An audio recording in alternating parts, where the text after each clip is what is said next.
आपण आताच भूमिका घेतली की नांगी पडली, तर सर महाराष्ट्र हा पुरोगामी म्हणून ओळखला जातो. इतरही राज्य आहेत महाराष्ट्राला आदर्श समजतात. ही लोकसंख्या ओबीसीची जास्त आहे, पुरोगामींची जास्त आहे, तरी पण प्रतिगामी सत्तेत असताना दिसत आहे. मग हे सगळ्यांचं एकत्रीकरण होण्यासाठी त्यांना आम्ही मतं दिलीच नाहीत. ज्या सरकारला आम्ही मतं दिली नाहीत ते सरकार सत्तेवर आहे. मग ते ईव्हीएम असेल, ते खोट्या यादी असतील. अरे विधानसभा ते लोकसभा 4-5 महिन्याचं अंतर आहे. 1 कोटी मतदार वाढले आणि ते आता म्हणजे एका एका बिल्डिंग मध्ये हजारो मतदार आहेत अशी यादी येते. त्याचं काल राहुल गांधीने लोकसभेत बोलले. तेही तुला सांगतो की काँग्रेस पण काय हरिश्चंद्र नाही, पण राहुल गांधी आणि गांधी फॅमिली हरिश्चंद्राचे अवतार आहेत. ते जर नसते त्यांनी पहिल्यांदा त्यांना टाकलं असतं आतमध्ये. हिंदू राष्ट्राचा अडथळा फक्त गांधी फॅमिलीचा आहे. त्यामुळे मी काँग्रेसी नाही. काँग्रेसने मला जेलमध्ये टाकलेलं आहे, मला पोलीस कस्टडीत ठेवलेलं आहे, सगळं झालेलं आहे. तरी मी राहुल गांधी आणि गांधी फॅमिलीचा सपोर्टर आहे. कारण हीच फॅमिली अशी की देशाला हिंदू राष्ट्र वाचू शकते.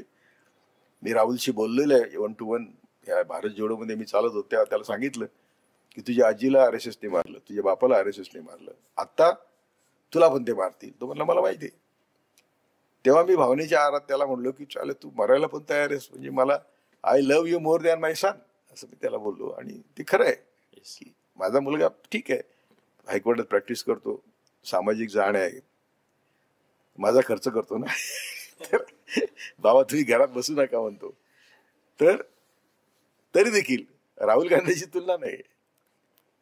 सुवर्ण मंदिरात म्हणे मोठा शस्त्रसाठा आहे म्हणून मॅडमला सांगितलं की फोन हे केला. कोण माहिती कोण देणार? IB देणार, मिलिटरी प्रमुख देणार, वैद्य RSSचा प्रमुख दुसरा वैद्य, मिलिटरीचा प्रमुख तिसरा वैद्य, IBचा प्रमुख, असं ते सगळं आहे रे. तर त्याच्यातून देश कसा बाहेर काढायचा?